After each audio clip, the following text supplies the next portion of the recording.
Welcome back. You're still watching Finweek Money Matters. Remember, this is the show that helps you manage your finances. As competition for talent in the workplace mounts, so knowing how a company measures against its industry peers becomes all that more important.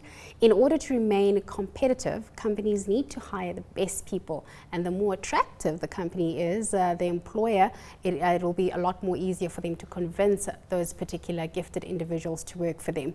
But joining us to discuss in studio this year's Universum Ideal Employer Rankings and what companies can do to become more attractive for potential employees is Jenali Skuse, Employer Branding Consultant at Universum Communications, and Andrew Davies, Managing Director of ICAS Southern Africa. Thank you so much for joining me this afternoon. Jenali, let me start with you.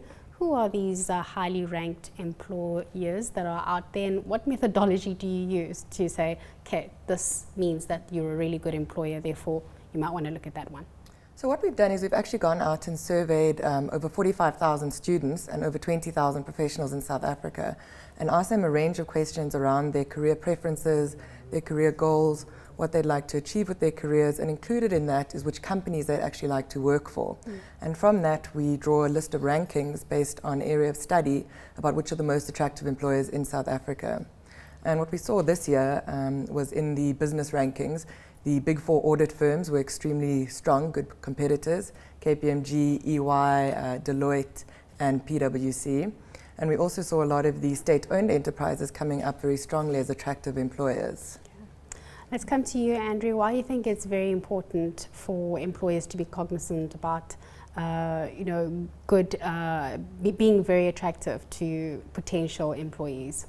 I think an important consideration in today's world is that gifted employees or employees in general are really looking for more than job security and more than employment. They're looking for an organisation that will help them to meet their career aspirations and that provide an employee value proposition that offers more than simply the job itself.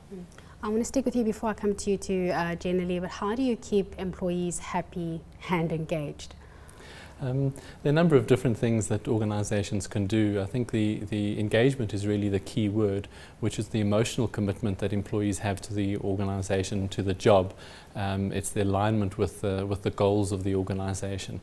So engaged employees really are going to be a lot more absorbed, a lot more enthusiastic about achieving the goals of the organisation. And again, it's what the organisation has to offer that extends beyond the job itself. So do they surround the job with support, with services that will attract the employee to that organisation and help them to stay there, retain them.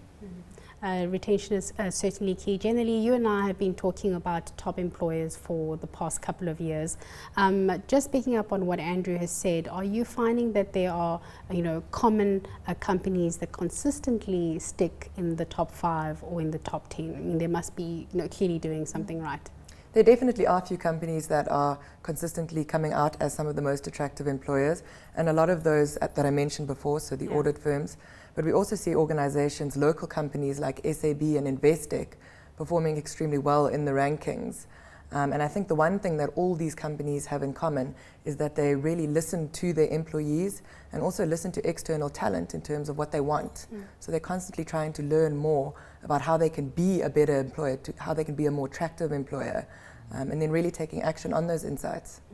I want to pose this question to the both of you, and generally you can start. We are living in an age now where they say millennials are driving what companies are doing and how they're strategizing. So how do you become? How does a company talk the language of millennials? Gone are the days where people are staying in a job for 40 years and getting a gold watch. These are people who are constantly looking for something new. Are you finding that companies are able to speak that language? I think more importantly than speaking the language of millennials is actually engaging in a dialogue with them. So as opposed to just putting out information and talking at them, to really listen and engage with them and listen to what their needs are, what their wants are, and act on that. Because millennials really do take themselves very seriously and really believe that they have a lot of value to add and want to be listened to. And that's what's really key in terms of reaching them. Andrew? I think you're correct that millennials tend to think differently, and it's far more of a selfish approach, and I don't mean that in a negative sense. They really want to look at the extent to which the organisation can do something for them, meet their career aspirations. I think that the organisation has mutual respect for them, will help them to work as a team, will take cognizance of their own development needs. So the extent to which an organisation can respect their employees, can look at what they want to contribute, help them to work as a team, look at reward and recognition, incentivize them to do well, is the extent to which they'll be able to retain them. So I think organizations need to think of what I can actually offer my staff, what value proposition I can put forward to attract them, rather than to simply say I want that particular skill set. What have you seen as the non-negotiable or the non-negotiables or the common thread? Sometimes we take for granted those little things that employees look for, whether it be a wellness day at the office, but some other practical examples that employers can start to put in place now that will, that they can build on if this is something that they don't already have in place. I think services that extend beyond the job itself. So good employee assistance programs, health and wellness programs, good recreational facilities, ability to participate in innovations, in competitions, all that kind of participation, to work as a team, to contribute to the organization beyond simply the job itself. So we have some great examples where an organization, for example, will send somebody to go and see a sick employee at home, just to extend that kind of duty of care to the employee. And that develops a sense of loyalty, it develops a sense of engagement, and helps the organisation as well. So whether it's having a clinic on site, whether it's incorporating or including the family in activities that are involved, looking at alternative work arrangements, all of those things are peripheral to the actual job itself, but often help to retain particularly your younger employees in the organisation. Jenali, you mentioned in the first answer the corporates that you were talking about are all very big corporates, and Andrew's talking about some of these practical things that you couldn't put in place, but these take money to do. I'm just wondering where this leaves the little guys that are, they're just starting out. I don't know if you've got views on that. Actually, startup culture in South Africa is very attractive, especially to young millennial and even Gen Z talent.